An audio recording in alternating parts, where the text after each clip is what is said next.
এটুই লগা জাৰেই বান্ধিব নোৱাৰিলে অসমীয়াক বিচনা এৰি গোটেই নিশা কটালে ভেলাঘৰত পুৱাই আহিল মেজি জ্বলাবলৈ ৰাজ্যজুৰি এতিয়া ভোগালীৰ উৎসাহ অসমীয়া সমাজ জীৱনত সুকীয়া পৰিচয় বহন কৰা প্ৰাণৰ উৎসৱ ভোগালীক লৈ উখল মাখল ৰাজ্য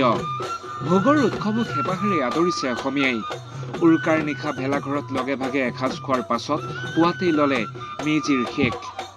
অপায় অমংগল অশান্তি নাশৰ কামনাৰে শৰাই নৈবেদ্য আগবঢ়াই মেজি জ্বলাই ৰাজ্যবাসীয়ে ল'লে অগ্নি দেৱতাৰ আশীষ মেজি জ্বলোৱাৰ পাছতেই কনিষ্ঠই ল'লে জ্যেষ্ঠজনৰ ওচৰত সেৱা অতিথি আপ্যায়নত ব্যস্ত হৈ পৰিল জীয়ৰী বোৱাৰী জা জলপান পিঠা পনাৰে আপ্যায়ন কৰিছে অতিথিক অসমীয়াৰ বুকুলৈ সাতাম পুৰুষে এনাজৰি ঐক্য আৰু সংস্কৃতিলৈ অহা ভোগালীক উদযাপনত অকমানো ত্ৰুটি নাৰাখিলে অসমীয়াই মুঠৰ ওপৰত সকলোতে এতিয়া অসম আৰু অসমীয়াৰ মনত এতিয়া ভোগালীক লৈ পাৰবিহীন উৎসাহ বাৰ্তায়নীৰ তৰফৰ পৰা আপোনালোককো যাচিলো ভোগালীৰ হিয়া ভৰা শুভেচ্ছা নিউজ ৰিপৰ্ট বাৰ্তায়নী